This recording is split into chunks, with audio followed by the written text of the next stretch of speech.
Assalamualaikum warahmatullahi wabarakatuh. Sebagaimana yang telah kita rasakan dan kita ketahui bersama bahwa bulan Juni 2026 ini cukup banyak terjadi pemadaman bergilir listrik oleh perusahaan listrik negara di berbagai wilayah Indonesia. Kalau kita lihat dari sejumlah media, baik itu media sosial atau media nasional, kita bisa mengetahui di Pulau Jawa itu ada Jawa Barat, DKI, Jawa Tengah, ya, Daerah Istimewa Yogyakarta, sehingga sebagian Jawa Timur itu mengalami pemadaman listrik bergilir, ya. Begitu juga di Pulau Sumatera telah terjadi sebelumnya. Jadi kalau kita perhatikan, kalau kita lihat penjelasan pemerintah dan PLN, pemadaman bergilir ini ya harus dilakukan karena sebagai langkah manajemen beban, ya, untuk menjaga stabilitas sistem kelistrikan.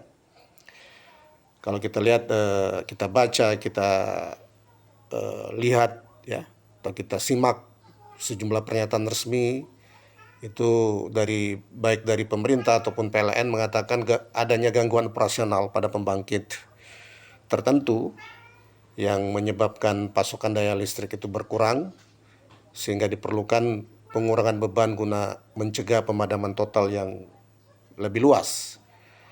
Nah, walaupun demikian, sejumlah pengamat energi menyoroti aspek yang lain, yaitu aspek kekurangan cadangan daya akibat kendala pasokan bahan bakar khususnya batu bara pada sebagian pembangkit listrik tenaga uap. Kawan-kawan, apapun penyebab teknisnya yang perlu kita garis bawahi satu fakta yang tidak dapat diabaikan, gangguan yang terjadi itu pada sebagian sistem kemudian bisa mempengaruhi jutaan pelanggan secara serentak. Kondisi ini menunjukkan, ya, betapa tingginya ketergantungan sistem kelistrikan nasional pada satu operator yang menguasai hampir seluruh rantai pasok ketenagaan listrik, mulai dari transmisi, distribusi, hingga penjualan listrik pada pelanggan, ya. Ya, teori dasar mengatakan monopoli itu tidak benar, ya. Monopoli itu akan merugikan konsumen, sekalipun monopoli itu dilakukan oleh perusahaan milik negara, ya. Monopoli itu memang memiliki kelebihan atau keunggulan, ya, dalam konteks dia mempermudah koordinasi untuk perencanaan, ya. Namun pengalaman di banyak sektor, bahkan bukan hanya sektor, di banyak negara juga, monopoli itu mengandung resiko yang besar. Ketika hanya ada satu penyedia layanan, tekanan untuk meningkatkan efisiensi itu menjadi lemah, ya. Persaingan untuk memberikan yang terbaik kepada pelanggan itu tidak ada karena hanya pemain tunggal, sehingga pelanggan tidak memiliki pilihan alternatif ketika kualitas layanan menurun. Dan lebih jauh lagi, kesalahan perencanaan, keterlambatan investasi, dan gangguan operasional pada satu perusahaan itu dapat berdampak luas terhadap seluruh sistem. Dalam konteks kelistrikan, ya, monopoli ini menciptakan yang disebut risiko kegagalan pusat ketika satu sistem dikelola hampir sepenuhnya oleh satu entitas, yaitu PLN. Masalah yang muncul di tingkat operator misalnya dapat segera menjalar menjadi persoalan nasional. Situasi seperti inilah yang terlihat ketika terjadi pemadaman bergilir di berbagai wilayah yang saling terhubung, ya, dalam sistem interkoneksi Jawa, Madura, Bali. Oleh karena itu, saya mengusulkan sudah saatnya kita untuk mempertimbangkan reformasi yang lebih berani dengan membuka ruang kompetisi yang lebih luas dalam sektor ketenaga listrikan ya. Kompetisi bukan berarti negara melepas tanggung jawab dalam menyediakan listrik bagi masyarakat.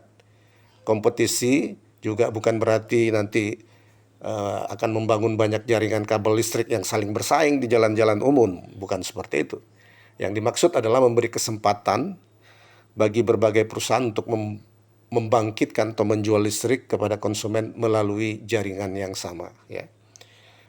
Kita bisa melihat atau bisa belajar dari sejumlah negara yang menunjukkan bahwa model semacam yang kita sebutkan tadi, adanya kompetisi, tidak monopoli, itu dapat diterapkan tanpa mengorbankan keandalan sistem. Contohnya adalah ada beberapa negara, Australia, negara ini bisa apple to apple dengan negara kita karena termasuk negara yang besar ya, jangkauannya luas dengan daerah-daerah daerah-daerah remote, daerah-daerah terpencil yang juga luas.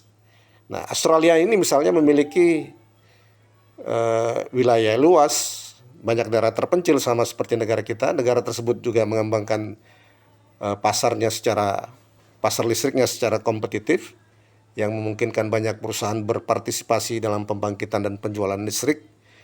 Namun jaringan transmisi dan pengelolaan sistem tetap diatur secara terpusat untuk menjaga stabilitas pasok. Kita juga bisa melihat Jepang, ya. Ini adalah negara kepulauan yang mirip dengan negara kita sebagai negara kepulauan, ya, dan menghadapi risiko bencana alam yang tinggi. Nah, Jepang ini secara bertahap membuka pasar listriknya bagi kompetisi. Rumah tangga dan pelaku usaha dapat memilih pemasok listrik yang mereka inginkan. Maka walaupun demikian ya, jaringan listrik tetap berada dalam pengawasan ketat dan koordinasi nasional ya, tetap dijaga untuk menjamin keamanan pasokan energi. Jadi jaringan listrik dan pengawasannya itu tetap dilakukan oleh negara. Tetapi yang membedakan dibuka ruang kompetisi untuk perusahaan memasok listrik ya, sehingga rumah tangga itu bisa memiliki atau bisa mendapatkan alternatif ya. Di Amerika Serikat kalau kita perhatikan juga menerapkan model yang senada. Perusahaan dapat bersaing menawarkan listrik mereka kepada rumah tangga, pada para pelanggan. Tapi jaringan transmisi dan distribusi tetap dioperasikan berdasarkan aturan yang ketat. Dengan demikian kompetisi ya berlangsung pada aspek yang memang dapat memperoleh manfaat dengan adanya persaingan, sementara fungsi strategis tetap berada di bawah pengawasan regulator. Nah, Indonesia dapat mengambil pelajaran dari pengalaman negara-negara tersebut ya, sehingga PLN tidak lagi memonopoli rantai pasok listrik ya. Sebaliknya PLN itu difokuskan pada fungsi yang memang bersifat strategis, yakni